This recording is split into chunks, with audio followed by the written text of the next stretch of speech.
The holographic display in the Galactic High Command briefing room painted a picture of absolute disaster. Swirling bands of quantum energy twisted through space like a cosmic hurricane, their colors shifting through spectrums that existed beyond normal perception. At the center of this maelstrom, the passenger line Aurora tumbled helplessly, its hull already showing stress fractures from the impossible physics surrounding it.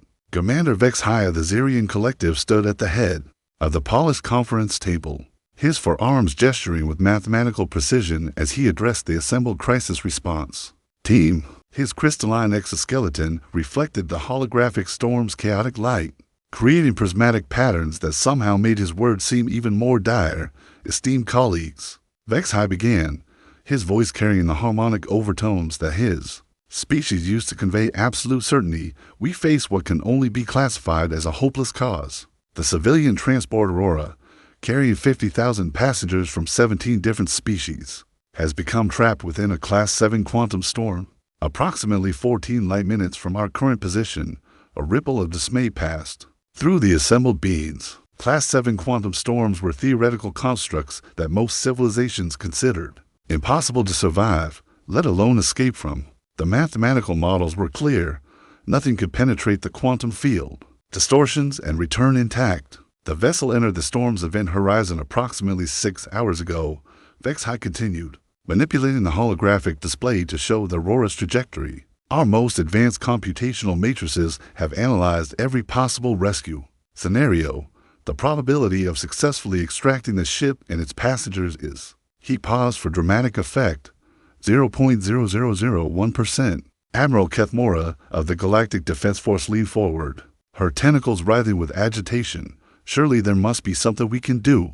50,000 lives are unfortunately beyond our ability to save, Vex High interrupted with clinical detachment. The quantum storm generates temporal distortions that make conventional navigation impossible. Energy fields within the anomaly fluctuate beyond our sensor capabilities. The gravitational shear alone would tear apart any rescue vessel before it could reach the Aurora. He activated another display showing the deteriorating condition of the trapped vessel. Furthermore, structural analysis indicates the Aurora will suffer complete hull failure within 18 standard hours. The temporal distortions are accelerating the ship's aging process while simultaneously creating microfractures in its quantum-stabilized framework. What about the Nexus drive? Asked Counselor Terrain of the Ethereal Assembly. Could we create a dimensional gateway? Negative. The quantum interference would destabilize any artificial portal within nanoseconds. The Nexus drive requires stable space-time geometry to function. Gravitational tractors? The storm's field distortions would reverse any gravitational manipulation, potentially accelerating the Aurora's destruction. What about? I have run 17,000 different rescue scenarios through our most advanced strategic computers. Vex High said firmly, every approach results in either the destruction of the rescue craft, the acceleration of the Aurora's collapse, or both. This is not a failure of imagination or resources. This is simply a mathematical impossibility. The briefing room fell silent except for the soft hum of the holographic projectors. 50,000 lives, and the galaxy's brightest minds could offer nothing but statistical certainty of doom. That's when the door chimed, and Captain Jake Morrison of the Human Rescue Corps walked in, carrying a steaming cup of coffee and a data pad that looked like it had been through a small war. Sorry, I'm late, Morrison said, settling into the only empty chair at the conference table. Had to finish up the paperwork from yesterday's asteroid mining disaster. You know how it is. He took a sip of his coffee and glanced at the holographic display. So what's the situation? Please tell me it's not another impossible rescue mission. The assembled alien stared at him in bewilderment. Morrison was unremarkable by human standards. Average height, brown hair going gray at the temples. The kind of weathered face that came from 20 years of doing things that other people said couldn't be done. He wore a standard-issue Human Space Corps uniform that had seen better decades, and his most notable feature was probably the small scar over his left eyebrow. From what his personnel file listed as creative problem-solving under pressure, Captain Morrison, Admiral Kethmora said carefully, we were just discussing the Aurora situation. Commander Vex High has explained that rescue is mathematically impossible. Morrison pulled up the mission parameters on his data pad, scrolling through the technical specifications. with the casual interest of someone reading a weather report. Quantum storm. 50,000 passengers, 18-hour window. 0.0001% success probability. He looked up from the pad. Sounds about right for a Tuesday. I beg your pardon. Vex High's crystalline form shifted colors, indicating confusion. Morrison checked his chronometer. Tuesday. It's Tuesday, right? This is exactly the kind of thing that happens on Tuesdays. He took another sip of coffee. Mondays are usually admin work. Wednesdays are equipment maintenance. But Tuesdays are when the galaxy decides to throw impossible problems at us. Captain Morrison. Vex High said slowly, I don't think you understand the severity of the situation. This is not a routine rescue operation. The mathematical models clearly indicate that it's impossible. Yeah, I heard you the first time. Morrison stood up, finishing his coffee. Look, Commander, I appreciate the math. I really do. But mathematics is what tells you something can't be done. Engineering is what does it anyway. This is not a matter of engineering optimism, Vex High protested. The quantum field distortions alone make navigation impossible. No known propulsion system can maintain coherent trajectory through such anomalous space-time. Good thing we don't use known propulsion systems, Morrison replied cheerfully. Admiral, I'm going to need clearance for the Indomitable and whatever crew happens to be available. Oh, and if someone could prep the standard Tuesday rescue package, that'd be great. The what? Admiral Kethmora's tentacles had stopped writhing, and were now pointing in Morrison's direction. Tuesday rescue package, coffee, emergency repair supplies, medical kit for impossible cases, and whatever's left over in the equipment locker that nobody else wanted. The usual. Vex High's exoskeleton had shifted to a deep orange color that his species used to indicate profound incredulity. Captain Morrison, you cannot seriously be proposing to attempt this rescue. The computational analysis is absolutely clear. Success is not merely improbable, it is impossible. Impossible. Morrison seemed to roll the word around in his mouth like he was tasting it. You know, Commander, humans have a saying, the difficult we do immediately. The impossible takes a little longer, but honestly, after 20 years of rescue operations, I'm not sure there's much difference anymore. He headed for the door, then paused. Oh, and Commander, your computers are probably right about the math. Good thing we're not trying to solve a math problem. We're trying to save 50,000 people. Completely different skill set. As the door closed behind Morrison, the briefing room erupted in chaos. Voices in a dozen different languages and frequency ranges filled the air. As the assembled beings tried to process what they had just witnessed, Admiral Kethmora began. Volunteer for a suicide mission while comparing it to routine maintenance. Counselor Terrain finished. I believe he did. Vex High manipulated the holographic display, running the rescue probability calculations again. The numbers didn't change. 0.0001%. Mathematically indistinguishable from zero. This is madness, he muttered. Human psychology continues to baffle our behavioral scientists. How can they look at statistical impossibility and see routine? Perhaps. Admiral Kethmora said thoughtfully, that's exactly why they succeed at things we consider impossible. 30 minutes later, Captain Morrison stood in the equipment bay of the Human Rescue Corps station, watching his team assemble with the practiced efficiency of people who had done this dance before. The bay looked less like a military facility and more like a very organized junkyard, shelves and containers filled with spare parts, improvised tools, and equipment that bore the distinctive marks of having been repaired, modified, and repaired again. All right, people, Morrison announced, raising his voice over the sound of machinery and last-minute preparations. Tuesday special. 50,000 souls trapped in a quantum storm that the aliens say is impossible to survive. 18 hours. Until structural collapse, standard rescue protocols apply. Chief Engineer Sarah Chen looked up from the component she was jury-rigging, pushing a strand of black hair out of her eyes. The fine standard for a quantum storm, Cap. We talking spatial distortions, temporal anomalies, or full reality breakdown? Yes. The good stuff. Chen went back to her work, connecting components that definitely weren't designed to work together. I've got the quantum resonance dampeners. About 60% functional. Should be enough to keep us from aging backwards or turning into exotic matter. Should be, probably, maybe. Look, Cap.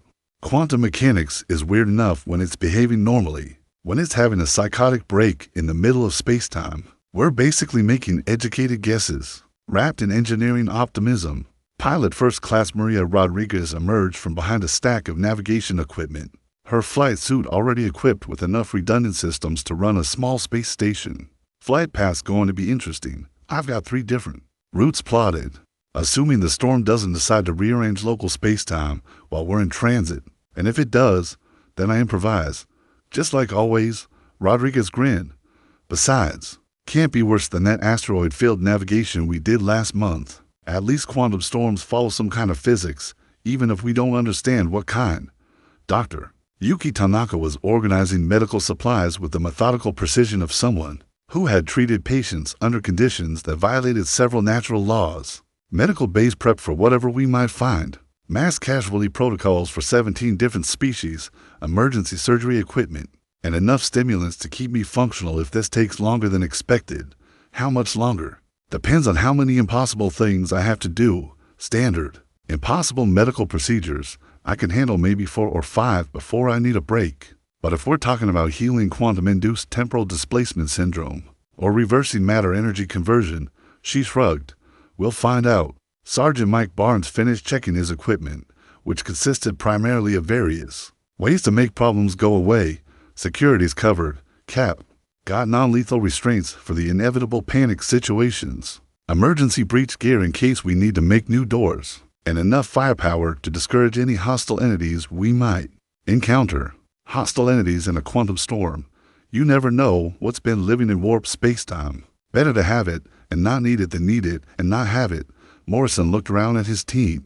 For humans who treated galactic impossibilities like routine maintenance issues, questions, just one, Chen said, looking up from her jury-rigged equipment. The aliens said this was mathematically impossible, right? 0.0001% success probability. That's right. Good. I hate easy jobs. They're boring.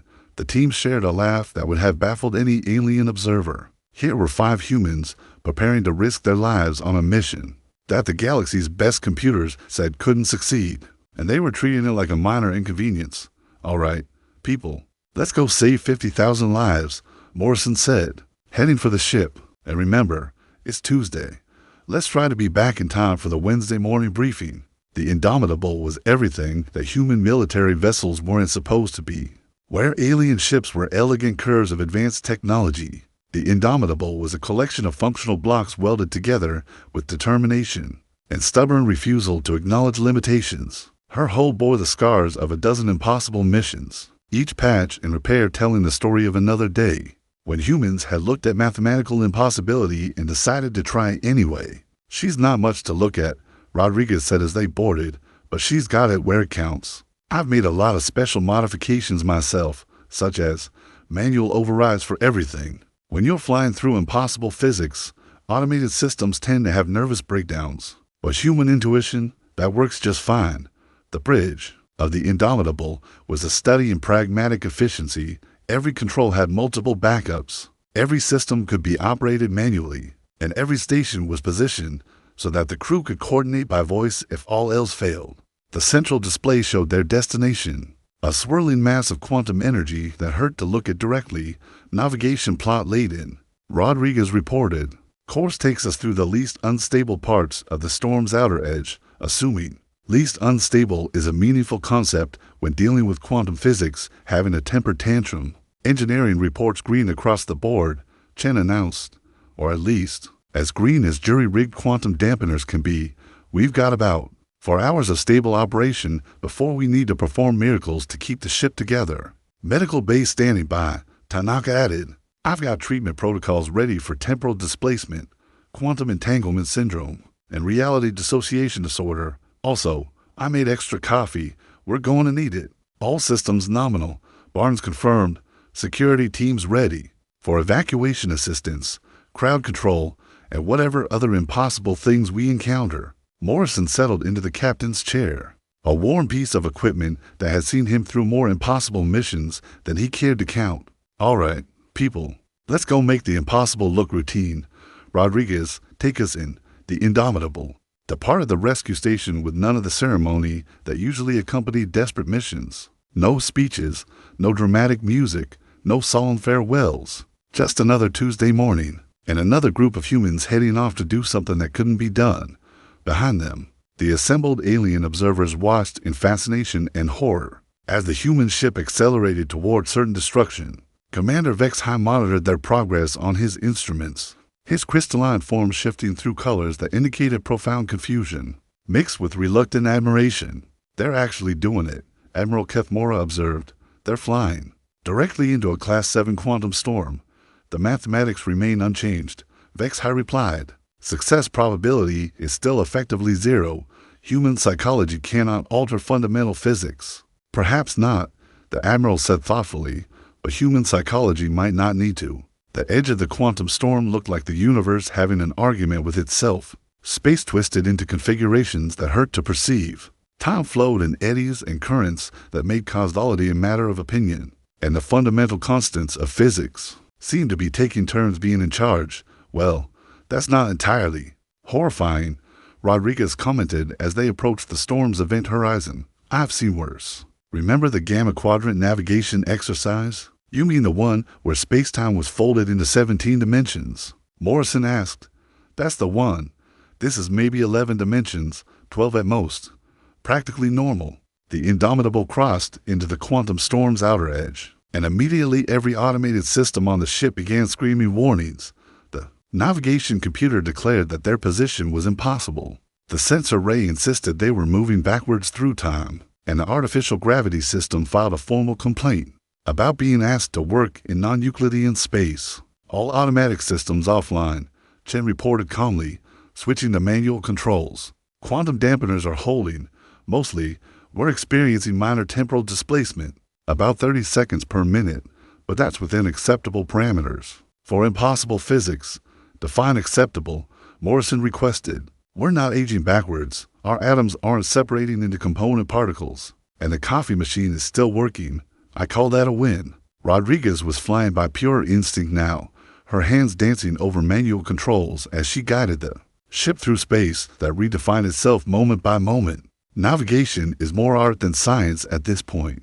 The storms create localized gravity wells that exist in the wrong number of dimensions. But the good news is, I can feel where the Aurora is. Feel? Yeah. You know how when you're flying through normal space, you can sense where other ships are even when you can't see them. Same thing, except the sensation is coming from directions that don't technically exist. She's about 40 minutes ahead of us. Assuming minutes mean anything in here. The deeper they penetrated into the storm, the more obvious it became that conventional physics were merely suggestions. The ship's hull began to glow with energy patterns that formed mathematical equations in languages no human had ever seen. The air itself sparkled with quantum possibilities, and more than once, Morrison caught glimpses of the bridge as it might exist in parallel dimensions. "Doctor," he called over the intercom, "how are you handling the reality fluctuations?" "Oh, you know, the usual." Tanaka's voice came back, sounding remarkably calm for someone operating in space where cause and effect were having creative differences. "I've got 3 broken bones that haven't happened yet, a case of quantum flu that exists in superposition, and a patient who's experiencing temporal hiccups. Tuesday stuff. Need any help?" "Nah, I've got it covered. Although if anyone knows how to treat someone who's aging in reverse while simultaneously getting older, I'd appreciate the advice." Sergeant Barnes chimed in from the security station. "Cargo bay secure. Although I should mention that some of our equipment is existing in multiple states simultaneously. On the plus side, we now have several different types of each tool, assuming they collapse into useful configurations when we need them." Morrison was beginning to understand why the aliens considered this mission impossible. Every minute they spent in the quantum storm brought new violations of everything that should be possible. But his crew was adapting to impossibility with the casual competence of people who had learned not to be surprised by the universe's creative attempts to kill them. "Contact," Rodriguez announced. "I've got the Aurora on short-range sensors." Or what passes for sensors when reality is having an identity crisis? The main display showed the passenger liner tumbling through quantum space like a leaf in a hurricane. The elegant vessel was designed for luxury travel through normal space-time, and it was clearly not handling the storm well. Hull plates were separating along stressed lines that followed non-Euclidean geometry, and the ship's running lights were flickering in patterns. That spelled out distress calls in languages that wouldn't be invented for another 1,000 years. Condition? Morrison asked. Not great, Chen replied, studying the sensor readings. Hull integrity is at about 60% and falling. The quantum fields are accelerating the ship's aging process while simultaneously creating structural instabilities in dimensions we can't see. Best guess is we've got maybe 4 hours before complete collapse. Passengers, alive, mostly. I'm detecting life signs from about 49,800 souls. Some temporal displacement, some quantum entanglement with the ship's structure, but nothing that can't be fixed with proper medical attention and a complete violation of several physical laws. Morrison activated the communication system, RORA. This is Captain Morrison of the Human Rescue Corps' vessel Indomitable.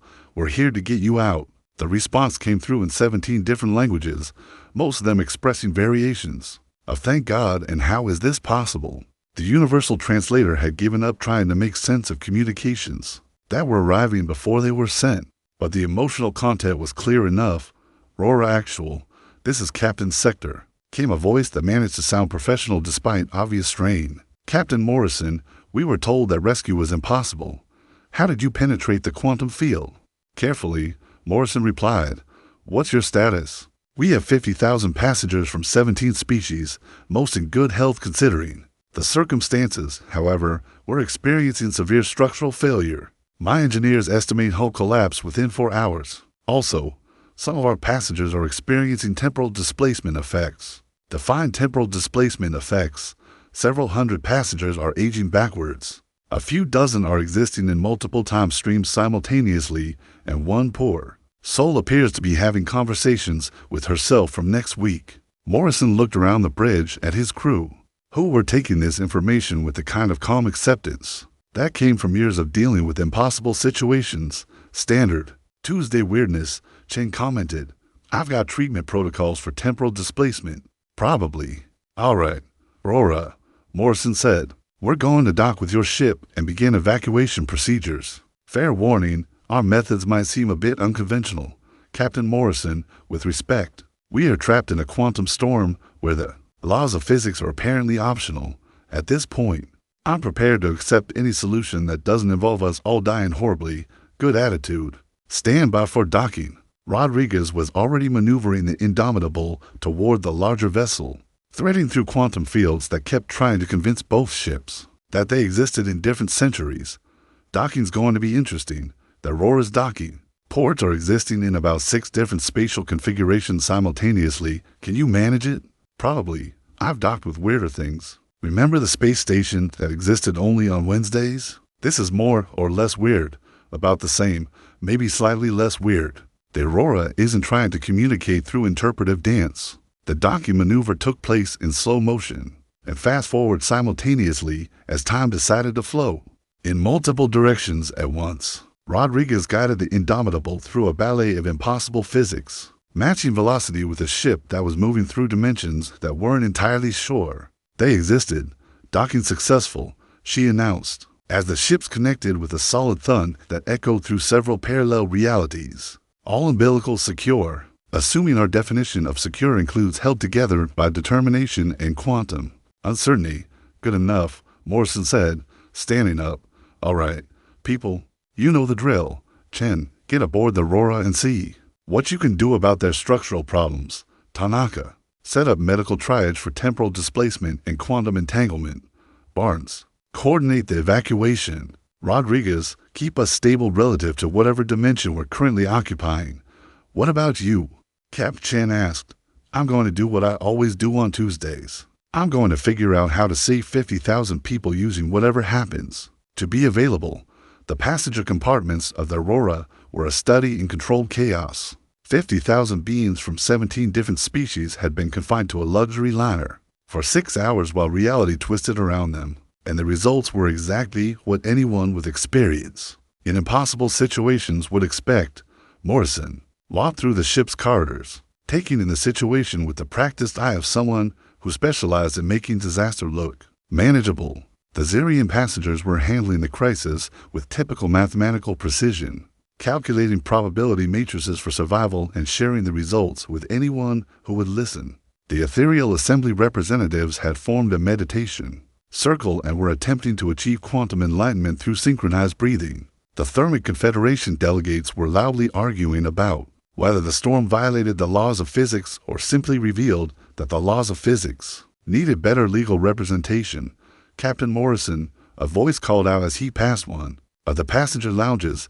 He turned to see Captain Sector approaching, a tall, elegant being whose species Morrison recognized as Valdorian, from their distinctive crystalline skin and the way they moved like they were conducting an invisible orchestra. Captain Sector, I presume. How are your people holding up? Better than expected. All things considered, the temporal displacement effects have actually been somewhat beneficial. Several passengers have been able to warn themselves about problems before they occur. We've prevented 17 accidents and 3 panic attacks through judicious use of causality violations. Morrison nodded approvingly. Making the best of a bad situation. I like that. What about the structural problems? That's more complicated. Sector led him to an observation window that looked out into the storm. The view was simultaneously beautiful and terrifying, quantum energy swirling in patterns that suggested meaning just beyond comprehension. The storm is aging our hull at an accelerated rate while simultaneously creating stress fractures in dimensions we can't see. My engineers estimate complete collapse within 4 hours. Your engineers are probably right, Morrison agreed. Good thing we're not planning to be here in 4 hours. How exactly do you plan to evacuate 50,000 passengers through a quantum storm that our most advanced computers declared impossible to navigate? Morrison smiled very carefully, and with a lot of coffee, he activated his communicator. Chen, what's the situation with the Aurora's structure? It's complicated, Cap, came Chen's voice from somewhere deep in the ship's engineering section. The quantum fields are creating resonance patterns in the hull that are accelerating the aging process. But here's the interesting part. The same resonance patterns that are destroying the ship might be the key to getting everyone out safely. Explain. The storm isn't just random quantum energy. It's got patterns, rhythms, almost like a song. If I can tune the Aurora's engines to harmonize with those patterns instead of fighting them, we might be able to ride the quantum currents instead of being torn apart by them. Might. Okay, probably, maybe. Look, Cap, I'm making this up as I go along. But the math feels right. The math feels right. Yeah, you know how sometimes you can solve an engineering problem, not because you know the answer, but because you can feel what the answer should be. That's what's happening here. The storm wants to be navigated. It's just that nobody's figured out how to speak its language. Morrison looked out at the swirling quantum energy, trying to see patterns in the chaos. After a moment, he thought he could almost perceive what Chen was talking about. A rhythm underlying the randomness. A structure within the storm that suggested purpose rather than mere destruction. Do it, he said. Rodriguez, you getting this? Copy that, Cap. I'll coordinate with Chen to match our flight path to whatever harmony she works out. Though I should mention that flying in formation with a ship that's singing to a quantum storm is definitely going to be a new one from my logbook. Dr. Tanaka's voice came over the communicator. Medical update.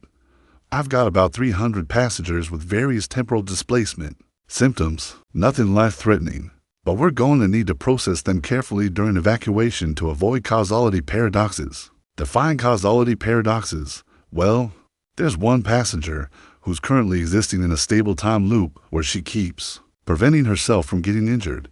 If we disrupt the loop during evacuation, she might retroactively experience all the injuries she avoided. There's another who's been having conversations with his future self for the past hour, and apparently his future self has some important warnings about the evacuation process, such as, don't use evacuation pod 7, it exists partially in next Tuesday. Avoid the main corridor on deck 12 between 14:30 and 14:45. There's a temporal eddy that ages people backwards, and apparently we need to save the Thermic Confederation delegate in cabin 1000 to 147 first, because he's going to have a panic attack that creates a minor paradox loop. Morrison rubbed his temples, feeling a familiar headache coming on. Standard. Tuesday complications. Barnes, how's the evacuation coordination coming? Like herding cats that exist in multiple dimensions, Barnes replied cheerfully. But I've got it organized. The key is explaining to people that they need to follow evacuation procedures. even when those procedures violate everything they think they know about how the universe works. And they're accepting that, surprisingly well.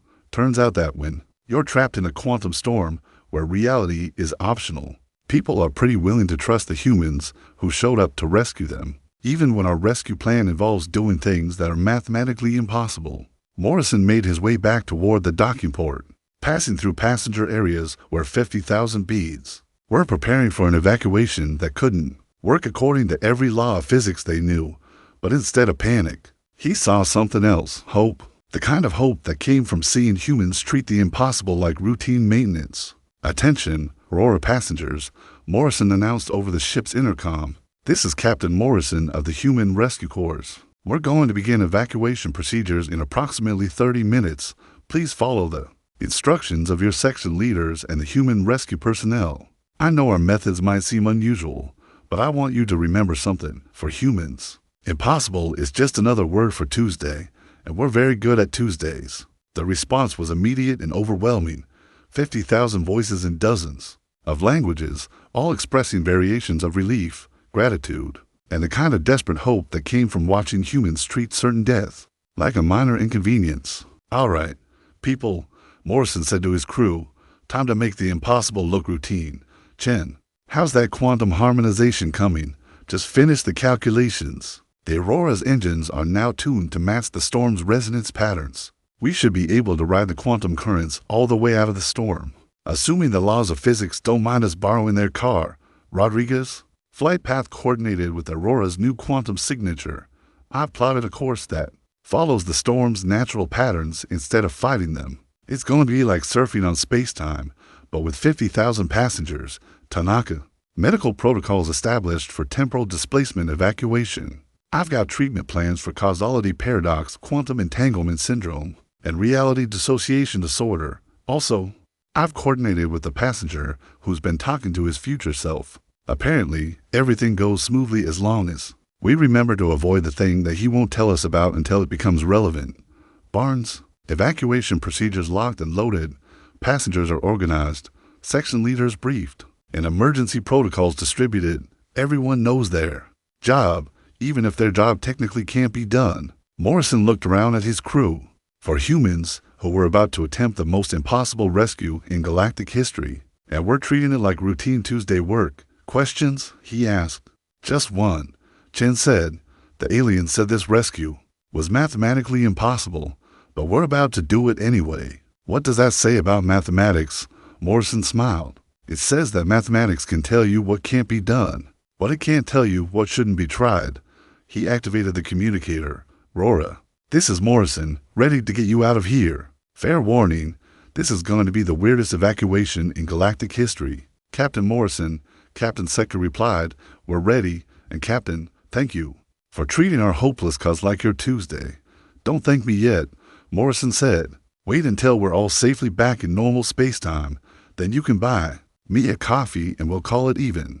The evacuation began with what could only be described as organized impossibility. Passengers moved through corridors that existed in multiple dimensions simultaneously, guided by human crew members who treated spatial paradoxes like minor navigation hazards. The Indomitable's cargo bays had been reconfigured to accommodate beings from 17 different species, with life support systems jury-rigged to handle atmospheric requirements that ranged from the Ethereal Assembly's methane-oxygen mixture to the Thermic Confederation's high-pressure nitrogen environment.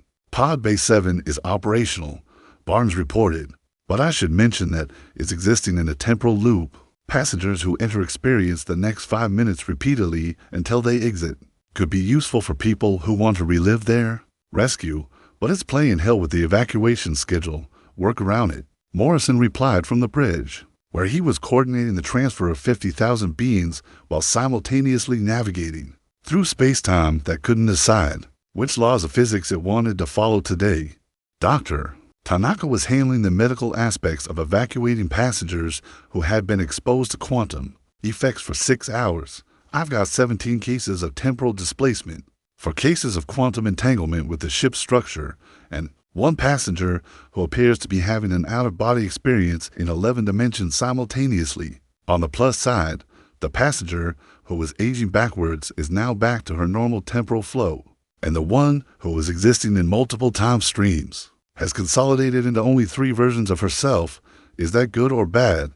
Depends on which version of herself you ask. They're having a disagreement about whether the evacuation is proceeding too quickly or too slowly. Engineer Chen was monitoring the Aurora's structural integrity while simultaneously keeping both ships stable in the storm's quantum currents. Hull integrity holding at about 40%. The quantum resonance is working. Instead of fighting the storm, we're riding it like a wave. But we need to maintain perfect harmony with the quantum patterns, or both ships are going to come apart in ways that violate geometry. Define ways that violate geometry, Morrison requested. Well, for starters, we might collapse into ourselves while simultaneously expanding into higher dimensions. Also, there's a small chance we could turn inside out through time, which would make the evacuation significantly more complicated. Pilot Rodriguez was performing the kind of flying that would have been impossible if the laws of physics hadn't already given up trying to make sense of the situation. Navigation is pure intuition at this point. I'm following quantum currents that exist in directions we don't have names for, while maintaining formation with a ship that's singing harmony with the storm. But it's working. We're actually gaining speed as we head toward the storm's edge. The evacuation continued with the kind of efficiency that came from humans treating galactic impossibilities like routine emergency procedures. Passengers moved through transfer tubes that existed in multiple dimensions, guided by crew members who casually violated causality to prevent accidents before they happened. Section 12 complete, Barnes announced. That's 15,000 passengers transferred successfully. Only had one minor incident with a passenger who briefly existed as a probability wave, but he reconstituted properly once we explained that uncertainty was normal. During quantum storm evacuations, Section 8 reporting completion, came another voice. 20,000 passengers secured. We did have some confusion when a group of Valdorian passengers started calculating the probability of successful evacuation. But once they realized the math didn't apply to human operations, they settled down nicely. The process continued with remarkable smoothness, considering that it involved moving 50,000 beings through space where the normal rules of existence were having a creative breakdown. The human crew moved through impossible situations with casual competence, treating violations of physics like minor technical difficulties. Cap. Chen called from the engineering station. I'm reading some interesting data from the storm's core. The quantum patterns aren't random. They're actually following mathematical sequences that suggest intelligence. Like the storm is deliberately creating navigation corridors for us. Are you saying the storm is helping us? Maybe. Or maybe it's just that quantum physics has a sense of humor and likes watching humans ignore impossible odds. Either way, our path out is getting clearer the closer we get to escape velocity. Morrison was beginning to understand why humans had such a reputation for impossible rescues. It wasn't that they were better at mathematics or engineering than other species. It was that they were willing to work with forces they didn't understand, to trust intuition over calculation, and to treat the impossible as merely improbable. Final group boarding now, Barnes reported. That's 50,000 passengers, 17 species, and one artificial intelligence that insists it's not actually artificial, but just dimensionally displaced. All secure and accounted for. Medical status? Morrison asked. Everyone's stable. Tanaka replied. I've got about 400 cases of various temporal displacement effects, but they're all treatable once we're back in normal space-time. The passenger, who was having conversations with her future self, has finally synced up with her correct timeline, and the one who was aging backwards is now proceeding forward through time at the normal rate. Ship status, both vessels holding together nicely, Chen announced. The quantum resonance is working perfectly. We're surfing the storm's energy patterns all the way to the edge. Hull integrity on the Aurora is actually improving as we get further from the storm's core. Navigation, clear sailing, Rodriguez said with satisfaction. We're riding the quantum currents like they were designed for us. ETA to normal spacetime is approximately 30 minutes, assuming time continues to mean what we think it means. Morrison allowed himself a moment of quiet satisfaction. 50,000 lives saved. The ship successfully navigated through impossible physics. And it was still Tuesday. Just another day at the office for the Human Rescue Corps. Attention all passengers, he announced over the ship-wide intercom. This is Captain Morrison. We're approximately 30 minutes from clearing the quantum storm and returning to normal space. I know this has been a challenging experience, but I want you to know that everything has proceeded exactly according to plan. The response was immediate, 50,000 voices expressing relief, gratitude, and amazement that the impossible rescue had been treated like routine maintenance. But Morrison wasn't quite done. I also want you to remember something, he continued. Today, you saw humans do something that the galaxy's best computers said couldn't be done. But here's the thing, for us, this wasn't special. This was Tuesday. We do impossible things every day, not because we're better than anyone else, but because we've learned that impossible is just another word for hasn't been tried yet. He paused, letting the word sink in. So the next time someone tells you that something can't be done, remember today. Remember that humans looked at a hopeless cause and called it Tuesday. And remember that in a universe full of impossible problems, sometimes the best solution is to stop calculating the odds and start fixing the problem. The response was thunderous. 50,000 beings cheering for the humans who had treated their salvation like routine. Maintenance. 20-8 minutes later, the Indomitable and Aurora emerged from the quantum storm into normal space-time, where the laws of physics remembered how they were supposed to work and resumed their regular duties. The transition was marked by a collective sigh of relief from 50,000 passengers and the subtle satisfaction of humans who had successfully completed another Tuesday rescue.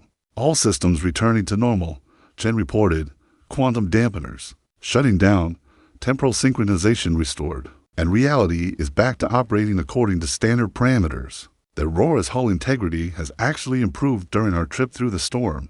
Apparently, the quantum resonance had some beneficial side effects. Navigation confirms normal spacetime. Rodriguez added, stellar cartography matches. Expected coordinates. Causality is flowing in the correct direction. And I no longer need to fly by interpreting the cosmic background radiation as sheet music. Medical update. Tanaka announced. All temporal displacement effects have resolved themselves. Passengers are aging at normal rates, existing in single timelines, and having conversations only with people who are actually present. I call this a complete medical success. Even by impossible Tuesday standards, security reports all passengers safe and accounted for. Barnes confirmed. 50,000 souls successfully evacuated from certain death. No casualties, no missing persons, and only minor reality dissociation syndrome, which should clear up once people get used to existing in normal physics again. Morrison settled back in his captain's chair, feeling the familiar satisfaction of another impossible mission completed. Outstanding work, people. Let's get everyone transferred to the proper evacuation ships and head home. The transfer process was remarkably routine compared to the evacuation from the quantum storm. Normal spacetime made everything simpler. Passengers existed in single locations, time flowed in one direction, and the laws of physics were helpful rather than creatively obstructive. Captain Morrison, Captain Sector approached as the final passengers were being transferred. I wanted to thank you personally. What you did today, the mathematics said it was impossible. The mathematics were probably right, Morrison replied. Good thing we weren't trying to solve a math problem. But how did you know you could succeed when every calculation said you would fail? Morrison thought about it for a moment.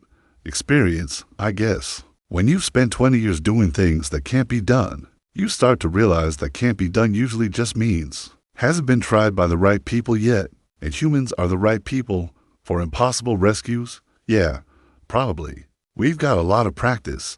As the last passengers transferred to the evacuation ships, Morrison received a priority communication from Galactic High Command. Commander Vex High's crystalline form appeared on the main display.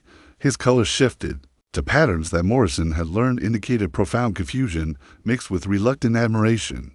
Captain Morrison, Vex High began. I must confess that I do not understand what I have witnessed today. Our most advanced computational matrices indicated that rescue was impossible. Success probability was effectively zero, yet you have successfully evacuated 50,000 passengers from a Class 7 quantum storm. Yes, sir. Standard Tuesday rescue, standard. Vex High's form flickered through several color patterns before settling on what Morrison recognized as the Zerian equivalent of a headache. Captain Morrison, how do humans consistently achieve results that our mathematics declare impossible? Morrison smiled. I think it's because we don't let mathematics tell us what's possible. We let reality tell us what's possible, and reality, it turns out, is a lot more flexible than most people think. But the calculations were based on normal operations by normal people using normal methods. Morrison interrupted gently. We're not normal people, Commander. We're humans.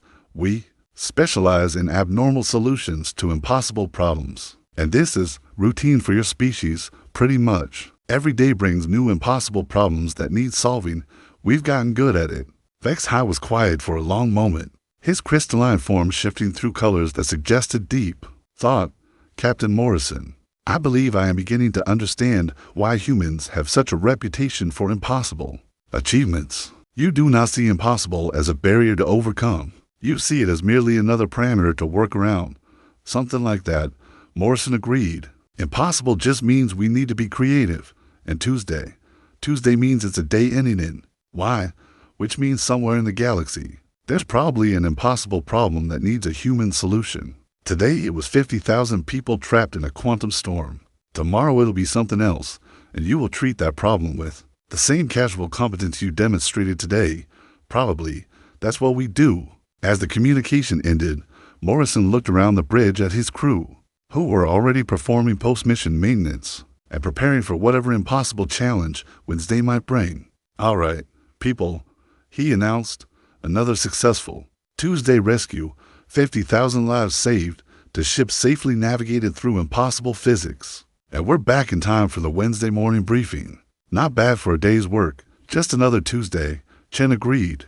Already working on improvements to the quantum resonance dampeners, though I have to admit, this was one of the more interesting Tuesdays we've had lately. The temporal displacement effects were educational, Tanaka added. I learned at least 6 new ways to treat causality paradox syndrome. That knowledge should come in handy for future impossible medical situations. Navigation through 11-dimensional space was definitely a career highlight, Rodriguez said, though I'm looking forward to flying through normal 3-dimensional space for a while. It's relaxing. Security protocols for evacuating people who exist in multiple timelines simultaneously was definitely a new one, Barnes observed, but it worked out fine. Standard human adaptability. Morrison smiled as he watched his crew treat the most impossible rescue in galactic history. Like routine maintenance, this was what made humans special in the galaxy, not superior technology or advanced mathematics, but the simple refusal to accept that anything was truly impossible. So, he said, what's on the schedule for Wednesday? Chen checked her data pad. Looks like a routine equipment.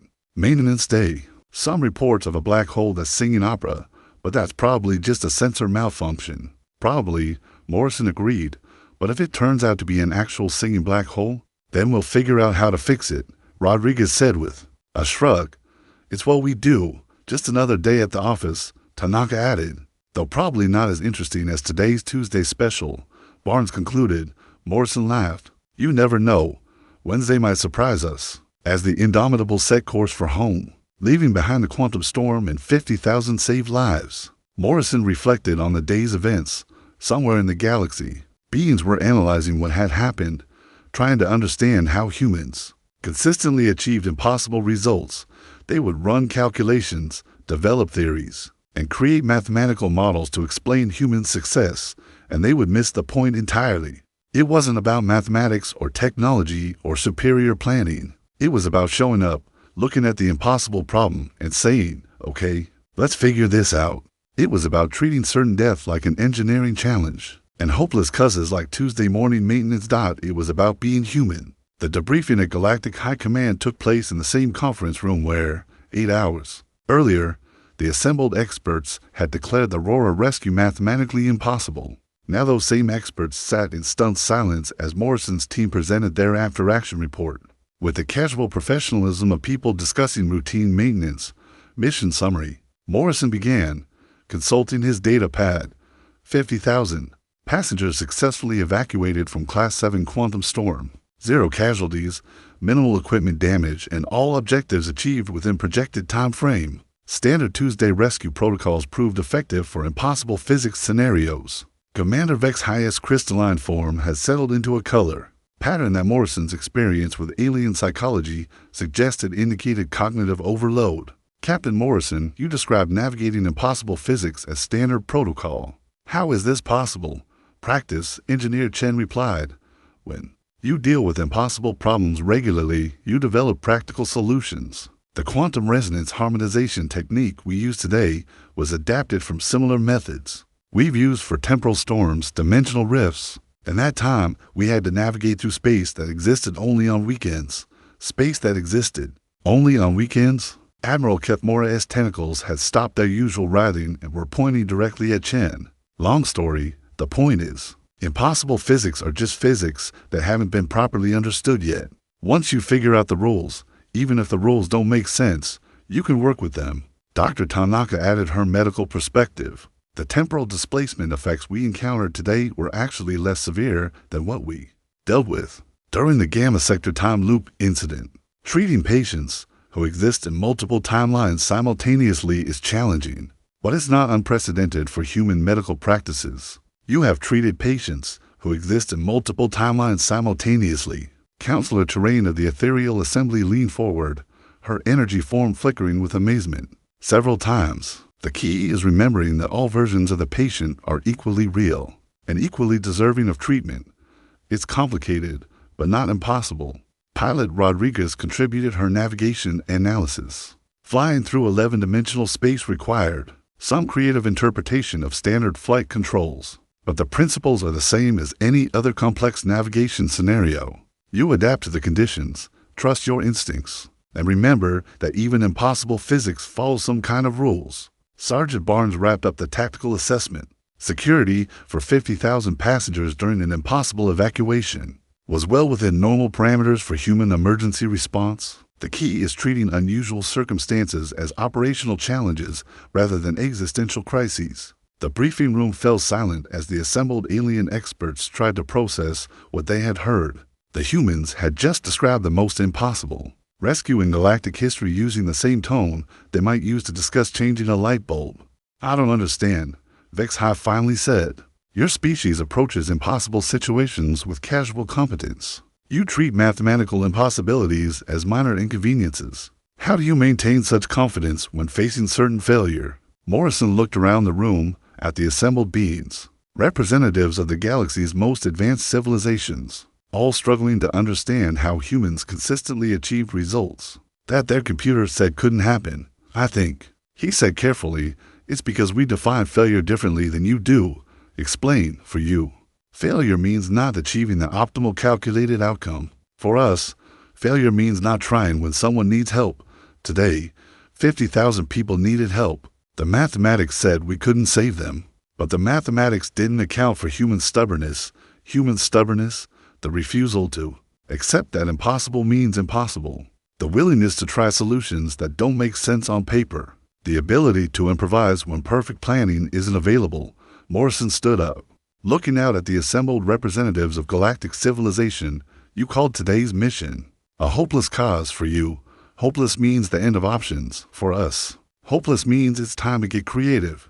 And Tuesday, Morrison smiled. Tuesday means it's a day ending in Y, which means somewhere in the galaxy, there's an impossible problem waiting for a human solution. Today it was a quantum storm. Tomorrow it'll be something else, and we'll treat it the same way we treat it today, as just another problem that needs solving. He gathered his data pad and headed for the door, then paused. Oh, and Commander Vex-High, your computers were right about the mathematics. The rescue was impossible. Good thing we didn't try to rescue the mathematics. We just rescued the people. As the human team filed out of the briefing room, leaving behind a collection of galaxy's finest minds struggling to understand what they had witnessed, Admiral Kethmora turned to Commander Vex-High. What do you make of them? She asked. Vex-High's crystalline form cycled through several color patterns before settling on one that indicated profound respect mixed with complete bewilderment. I think, he said slowly, that humans have discovered something that our advanced mathematics missed. What? That impossible is just another word for no one has tried hard enough yet. 6 months later, the Galactic Rescue Corps published new guidelines for impossible rescue operations. The document, officially titled Emergency Response Protocols for Mathematically Impossible Scenarios, was commonly known throughout the galaxy as the Tuesday Manual. The guidelines included such revolutionary concepts as treating impossible physics as engineering challenges rather than mathematical barriers and improvised solutions. When perfect equipment is unavailable every origin, practical results over. Theoretical optimization account that success is possible, even when calculations indicate otherwise. Most importantly, the manual established the Human Rescue Corps as the primary response unit for any situation officially classified as a hopeless cause. Captain Morrison received the news while sitting in his office, reviewing mission reports and drinking coffee that was, as usual, too cold. His data pad chimed with an incoming message from Galactic Command. New mission parameters. The message read: Impossible rescue classification. Civilian research station lost in collapsing star system. Mathematical probability of successful evacuation 0. Estimated time until star goes nova 6 hours. Request human response team for Tuesday class emergency. Morrison checked his chronometer. Wednesday. Close enough. He activated his communicator. Chen, Rodriguez, Tanaka, Barnes, gear up. We've got a Tuesday class emergency on a Wednesday. Apparently, a research station is about to be vaporized by a nova, and the aliens think it's impossible to save them. What's our ETA? Chen's voice came back, already focused on the technical challenges. 4 hours to get there, 2 hours to perform miracles. Tight schedule, Rodriguez observed. I like it. Medical prep for nova radiation exposure. Tanaka asked. Whatever you think we'll need for treating people who've been partially converted. The plasma. Security assessment for evacuating people from an exploding star. Barnes inquired. Standard impossible evacuation protocols. You know the drill. As his team prepared for another impossible mission, Morrison sat back in his chair and smiled. Somewhere in the galaxy, intelligent beings were calculating odds, developing mathematical models, and determining that rescue was impossible. Somewhere else, humans were getting ready to prove them wrong. Just another Tuesday, even if it was Wednesday. All right, people, Morrison announced as his team assembled in the equipment bay. 50,000 people rescued from a quantum storm 6 months ago. Today we're going to try something a little more challenging than navigating 11-dimensional space while surfing quantum energy patterns, Rodriguez asked. We're going to extract a research station from the core of a collapsing star. Chen said, nodding appreciatively. Wednesday. Work. Actually, it's Tuesday class difficulty on a Wednesday schedule, Morrison corrected. Which means we're going to have to be creative. Creative how? Morrison smiled as he headed for the ship. We'll figure it out when we get there. We always do. As the Indomitable prepared for departure, the Galactic High Command monitoring station tracked their progress with instruments. That still insisted human success was mathematically impossible. But the operators had learned to ignore the mathematics. After all, it was Tuesday, or close enough, and for humans, close enough was good enough. In the vast expanse of space, impossible problems waited to be solved by the one species that had never learned the difference between impossible and improbable. Every day brought new challenges that couldn't be overcome, situations that couldn't be resolved, and causes that couldn't be won. And every day, humans looked at these impossible problems and said, sounds like Tuesday. Because for humans, impossible wasn't the end of options. It was just the beginning of interesting solutions. And in a galaxy full of impossible problems, interesting solutions were exactly what the universe needed.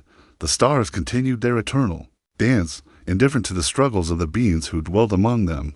But among those beings, one species had learned the most important lesson of all. That impossible was just another word for hasn't been tried by humans yet, and they were very, very good at trying. Especially on Tuesdays.